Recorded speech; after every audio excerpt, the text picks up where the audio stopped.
Welcome to Independence, the FIEC podcast. My name's Phil Topham, Executive Director of the FIEC, and it's time for our regular dive into the news. And it's worth saying right off the bat, this has been a really sobering week of news. And I think I just want to start there. No jokes this week. I want to make it very, very clear that it's been a very upsetting week as we've seen what's been going on around the country, which we'll talk a bit about now. And I'm joined to do that by our Director for Scotland and the North of England, Andy Hunter. Andy is with me today. Adrian John at the last day of week 3 of Keswick. But Andy, it's a joy to have you with me this morning. Good morning to you, brother. Thanks, Phil. Good to be back with you. Let's go straight into it, Andy. This week has, it's made me cry. I've been very emotional watching the news this week. I've got a 5-year-old daughter, as listeners will know. Seeing what happened in Southport was absolutely heartbreaking. 3 young girls, all under the age of 10, losing their lives in a knife attack. Since then, a teenage boy, 17-year-old Axel Rudakabana, has been arrested, charged with the murder of those 3 girls and the attempted murder of 10 others. The images that we have seen from Southport have just been harrowing, Andy. How do we, first of all, we say this is a huge tragedy. It's awful. How do we respond to it in our prayers and in our interactions with folk on the back of such horrors this week? Yeah, it's been a horrible week, isn't it? It's one of those events that just leaves you speechless. Another reminder of just what a kind of dark, broken, tragic world we live in, where children can get together for a kind of party, start the school holidays, and yet this kind of mayhem and evil and destruction is kind of visited upon them. And how do you pray? I think just with humility, with a lot of silence to some extent, if that's not a contradiction. In terms, I think very much reminded of the words of Jeremiah, which were repeated at the start of Jesus' own life, that Rachel is weeping for her children, but will not be comforted because they are not. There's just something so desolate and despairing. It's a parent's worst nightmare to lose a child, and all the more horrible to lose them in those kind of circumstances. And then, of course, the knock-on effect for the survivors and for the whole community. And as you say, everybody who has children, everybody who has any compassion will feel the loss and just the sting of these events. So I think we just have to bow our heads before the Lord. We have to pray for these families, particularly that have lost children, that they might know something of the Lord's comfort, that they might be able to reach out and cry out to Him in their pain, even as the psalmist did. And Father, and that they will find those around them who will maybe point them in that direction, who will give them comfort, who will sit with them in silence as they try and make sense of these events. So I think just praying for those families, for those affected, giving thanks for those who intervened, for the way that it's brought the community together in many ways, for the police and the medical services who are on hand, that we have those people so courageously, so willingly in our society, our country. So there's lots of things to pray for, but I think the overwhelming sense is just one of, Lord, come quickly, because we live in a terrible, dark world. And yeah, we despair on weeks like this. Yeah, come, Lord Jesus. That is the prayer, isn't it? When these things of great horror happen in our society, we've got to be careful not to say much more, perhaps about the crime at this point. There is an active case. There will be a trial in due course, and that will make its way through the court system. But you touched on it there, Andy. We saw at one level the best of the community in Southport, with people rallying around and coming together. And then we saw something quite different later that evening when it seems folk from outside of Southport came in fueled by what seems to be misinformation on social media, and started to protest outside a mosque in Southport. Those protests then moved to other parts of the country in Hartlepool and Aldershot, all seemingly fueled by misinformation that was given quite early on from a particular source on social media, which spread like wildfire to suggest that the person who was under arrest had come over on a small boat, was an illegal immigrant. And none of that turned out to be true. And yet we saw this reaction, which was just made me so angry. It was horrible to see, wasn't it? Yeah, absolutely. And I think it's just a lesson there, isn't it, for Christians and for everybody, just to be careful, to be patient, to wait, actually to get your facts in order and right. Because almost instantly on X and other social media outlets, people were making accusations about who was involved and why this had happened, and connecting it to other issues and really sort of stoking the fire there. And actually it was used in a very exploitative and manipulative way by certain groups for other agendas. And you're reminded of this in the Bible, aren't you? Of warnings against this, of people who jump to conclusions. I was just thinking this morning as I was reflecting on this about that incident in Joshua where the eastern tribes put up a replica altar, doing it because they want to cement their relations with the rest of Israel. But of course, the rest of Israel immediately take it as an affront, take this as some kind of act of defiance, and they all gear up to go to war against them. Unfortunately, in that situation, the facts came out. What actually the intent of that replica altar was kind of made clear. But it was just an example of people who jump to conclusions, who fire themselves up, and who immediately go to war on a completely false premise. We see that in the New Testament, the number of times that Paul is writing to churches, having to correct misinformation about himself. People that are going around making allegations about Paul and his motives and his actions. And so we should be very wary to jump to conclusions because, as we've seen, they're quickly manipulated and people have various agendas and want to deceive us, want to lead us into actions or to saying things that we might later regret or feel quite foolish about. So there's lots of warnings in that, particularly when these kind of situations happen. And I think also what you saw another group of people taking advantage of a tragic situation and using violence and harassment and intimidation to further their agenda. And again, that's just not a Christian way. It should go without saying. We shouldn't have to make that point. But when we do feel strongly about things, when there are issues that concern us, we should always be doing that kind of graciously and respectfully and non-violently. And in fact, there's a really key issue, isn't there? I mean, Jesus tells Peter to put away his sword. When Peter gets really fired up, wanting to protect the honour in the name of Christ, and we might come on to that when we think about the Olympics. But in these kind of situations, whether in Southport or other areas of protest, there's a key principle, and that is always to act non-violently. Because if you act non-violently, what that means is if you are wrong, and if you are found out to be wrong, nobody has got hurt in the meantime. And that's just a very basic kind of principle that we should all adhere to.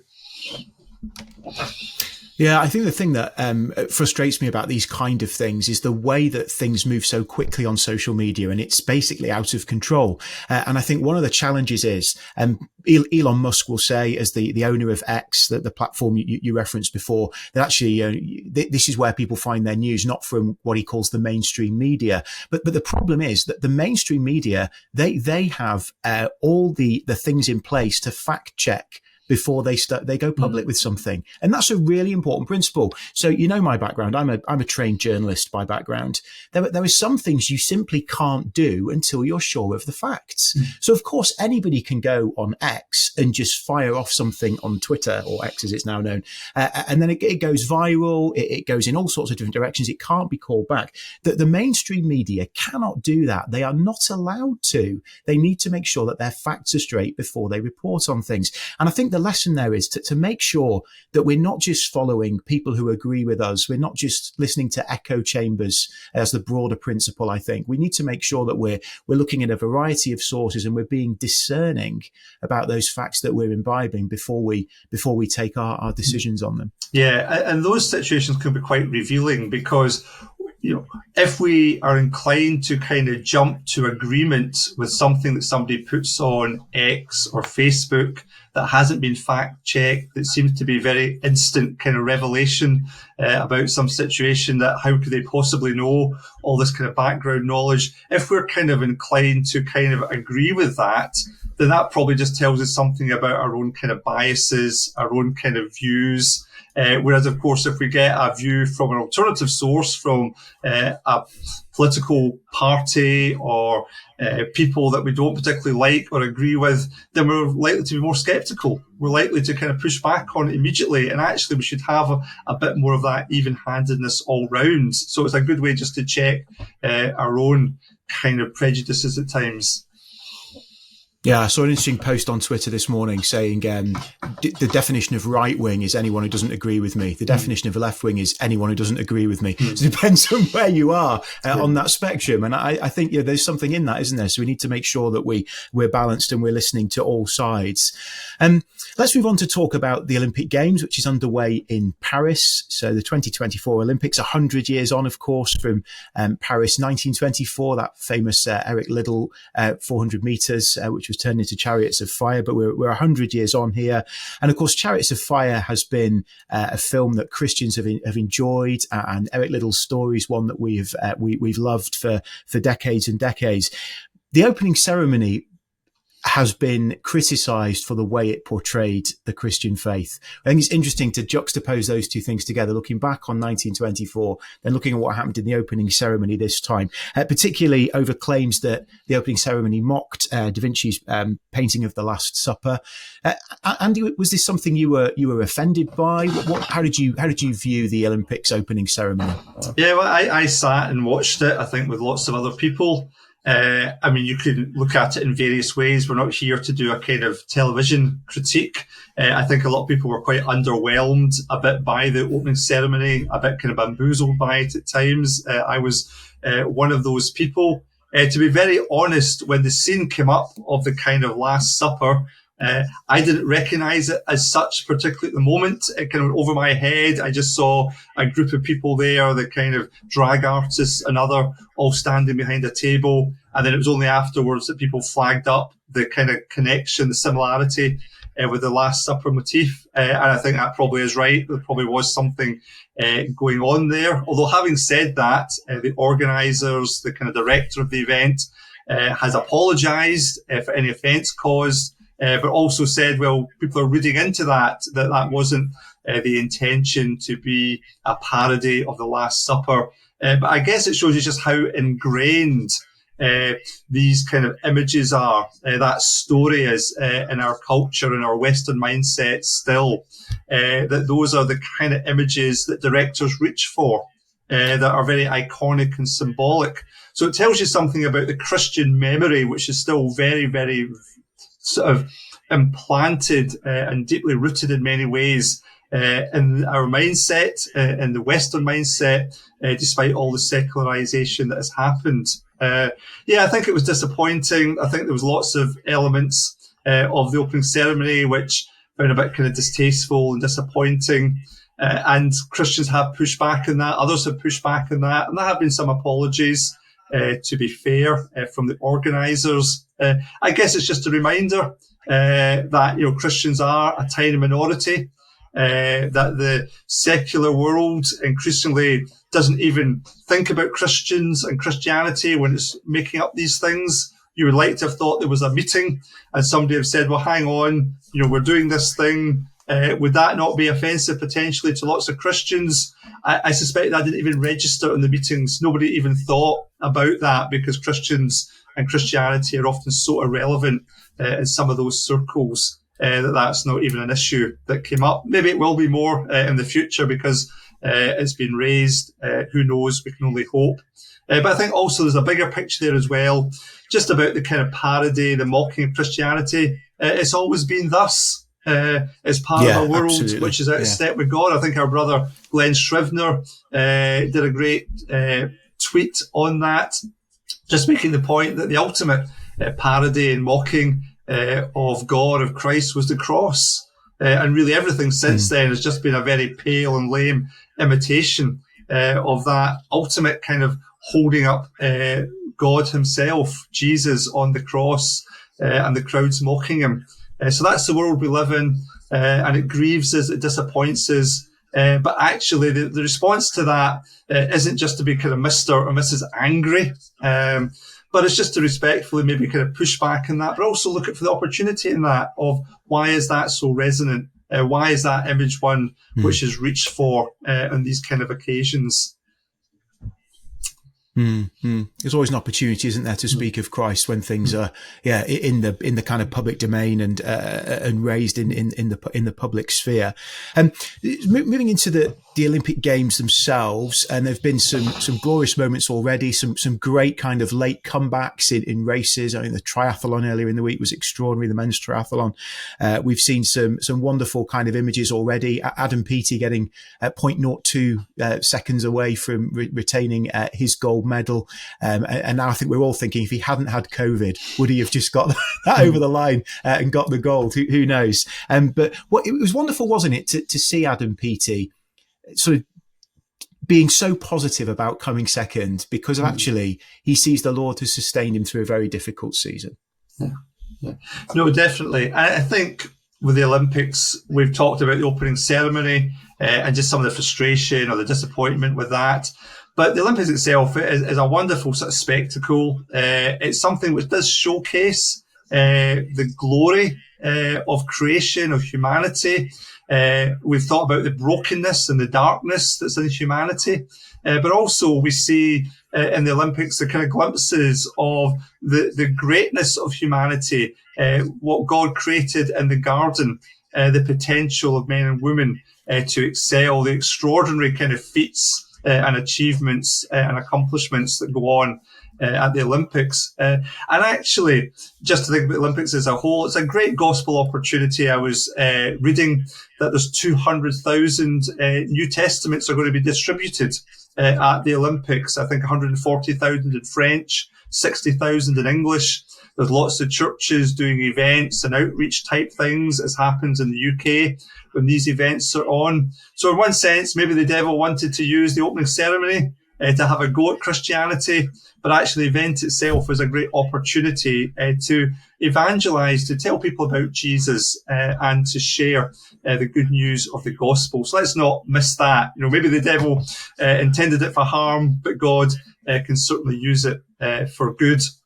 And I think it is one of those events where you can give thanks to God just for the amazing abilities of human beings. And it just points us to the fact that, you know, the tragedy of our world is it's a ruined grandeur, isn't it? You know, it's so pockmarked and scarred and stained and knocked down by sin. And yet we can see at the Olympics the outline of its potential, of its greatness, of what God actually put there in the garden. And that gives us great hope, because that's going to be restored one day in all its fullness. The sin and the darkness will be gone, and what will be left is humanity crowned with glory, as it was intended to be, with all that amazing potential, uninhibited and fully to be enjoyed in God's presence.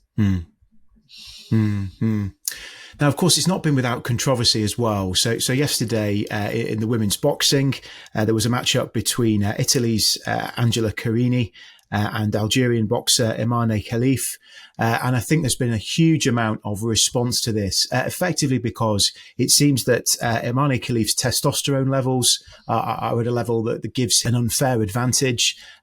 This seems to me to have been jumped on by those saying that a man has beaten a woman in women's boxing. It seems that it's a little bit more nuanced than that. And this is probably a situation of intersex where the Algerian boxer was born female, but obviously has sort of male chromosomes as well. And it's not quite as clear cut as that, but it's prompted a huge kind of outcry on all sides. And at the middle of this are two human beings who want to compete in the boxing. So how do we respond to this, Andy? Yeah. I think, like some of the other things we've been saying, this is an issue which you just have to be very careful, not jump to conclusions, not steam in immediately with a kind of preconceived agenda, or use it to kind of, in an exploitative way, to link it to other things that maybe aren't quite related as we might have thought on first appearances. And again, just to recognise that there's souls involved here on both sides as we look at these athletes. And as you say, it is slightly more kind of complicated. It's not just a kind of trans issue. It's more of a medical issue. And perhaps it's one for Christians to kind of step back from a little bit and just to say, well, actually, maybe this needs to be sorted out by people who have got a bit more expertise and understanding. Perhaps it's a kind of categorization issue at another level. I mean, it's amazing to think of boxing. It has so many categories, doesn't it? You know, kind of bantamweight, yes, and super flyweight and heavyweight. And all those categories are there to make sure that when competitors get together, there's as much equality and parity as possible. And maybe that's just the issue that needs to be looked at here. Maybe there's a categorization error where there's been a mismatch, not so much even because of issues to do with sex, so that might be part of it, but just to do a mismatch in terms of those kind of categorizations of kind of size and weight and strength that run through the whole sport normally when you look at the different categories that people are put into for matches. But I just think we need humility. We need to sort of step back, and maybe it's one of these points where people like myself and others just have to recognise, you know, we're not experts in everything. We don't have to have a view on every single kind of incident. Sometimes actually we have to just say, look, we don't know. Other people need to sort this out that actually have a bit more insight and expertise. And maybe this is something I don't have to voice an opinion on immediately. I just have to sort of say, I don't really know in this situation. And actually, that's okay. It's important to say, isn't it? We can still, as Christians, disagree with trans ideology without feeling like we have to jump on something like this to make our points, because it's almost like a gotcha, isn't it? As people say, so you see, now you see, this is the outworking of the trans ideology. And it's crystal clear now, 24 hours on, that this is way more nuanced than that. Yeah. No, absolutely. For all those reasons. And I think there's just a danger, you know, that we want to link everything to some other cause or to our own agenda. And sometimes there are links to be made, and that's not unhelpful. But other times, maybe we just have to bite our lip and just say, actually, you know, hard cases make bad law, and let's not fall into that trap. Let's move on to talk for a few minutes about the BBC and specifically about what's come out this week in relation to the former BBC newsreader Huw Edwards. So we know that Huw Edwards left the BBC, I think it was back in April. He resigned on medical grounds after all the allegations had been made in the tabloid press in relation to his private life. But extraordinary this week, Huw Edwards has appeared in court and he's pleaded guilty to making indecent images of children by downloading them from the internet. It's an extraordinary fall from grace of a man who was the leading news presenter on the BBC coverage for many, many years. Without getting into, obviously, he's committed a crime, he's admitted that, without getting into that side of it, Andy, things have been raised about our trust in our national broadcaster, given that it appears that they knew the seriousness of these allegations, perhaps before Huw Edwards stepped back from his role. Are we right to be asking questions there? Is that a right response? I think the questions that need to be asked will be asked, you know, at the kind of levels internally. Obviously, the government have asked for some kind of clarifications or raised some questions about how it was handled. I think, again, another issue where we need a bit of humility. We just have to be careful not to be quick to judge in these situations, not in terms of the kind of crimes or offences themselves, which are horrible and just another reflection of our broken world, a tragedy for Huw Edwards, and in one sense it's good he's pleaded guilty to that and has been prepared to face up to those sins, which is what they are ultimately. In terms of how it was handled, I think those who are involved in any of these kind of processes just recognise that it's very difficult.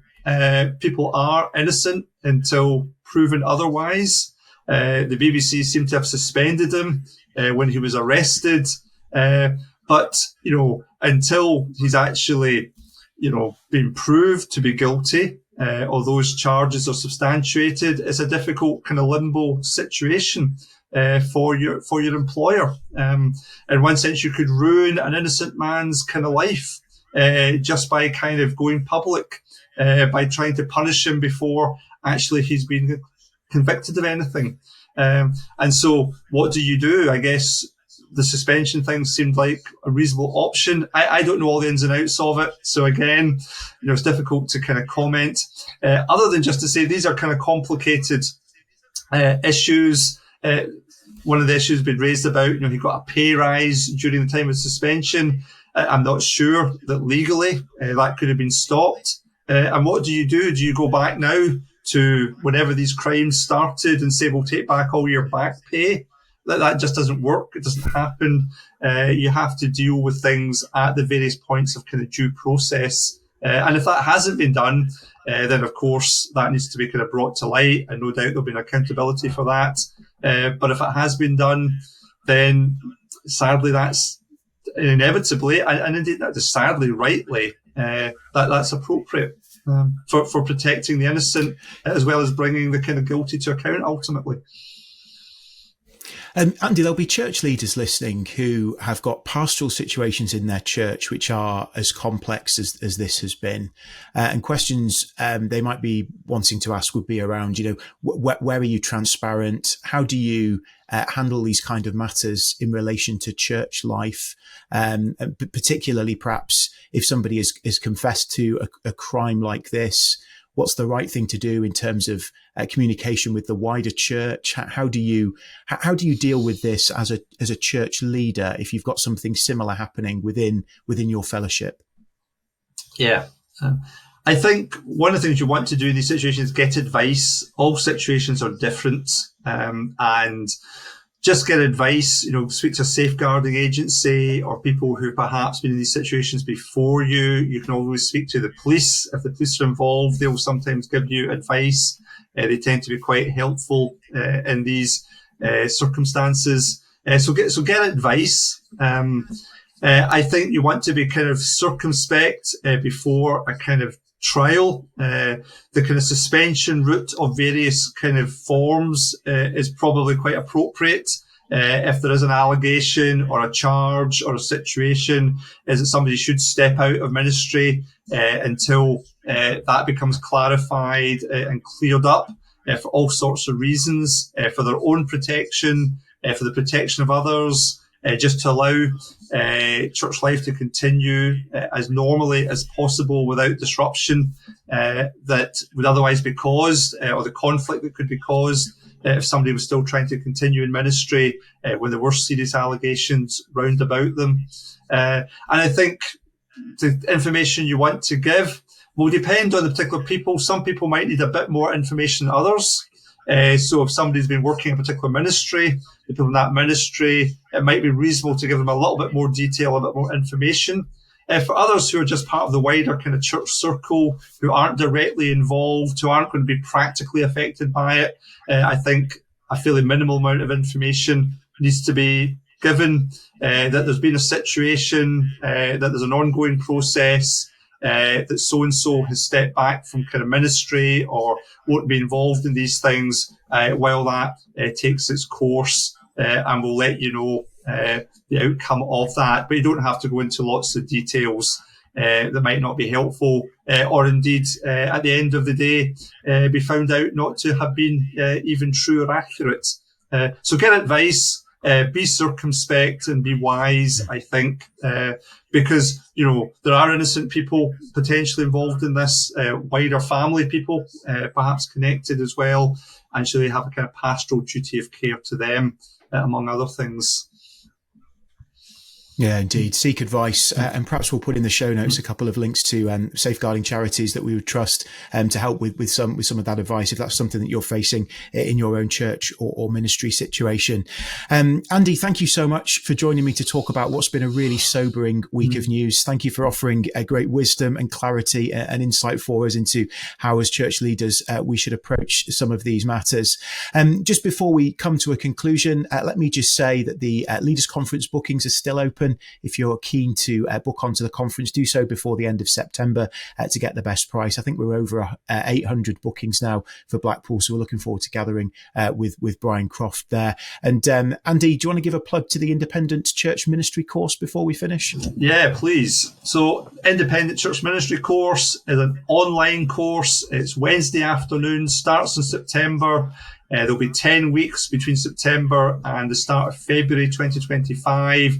You can go to the FIEC website or go to Edinburgh Theological Seminary website, ETS, and you can find out how to book on. It's a course that covers various aspects of being an independent church, dynamics, history, practicalities, those kind of things. You'd be very welcome to sign up and join us for those sessions. Thank you.